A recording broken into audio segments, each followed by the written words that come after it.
So this is for those of us who would like to know how to fix the door closing problem. This is what I did. This is the leading edge of the door, and it's essentially you fire a rubber that's going from the top to the bottom.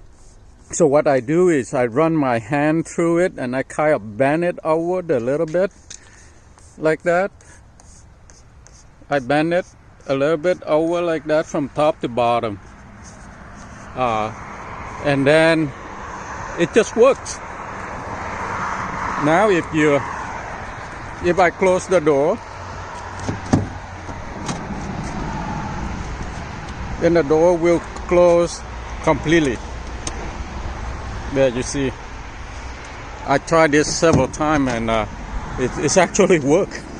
After 3 years, I've been waiting for a solution, and this solution only took me like less than a minute, and now it works. I cannot be more happier. So anyone who has a similar problem, I think this hopefully will help you.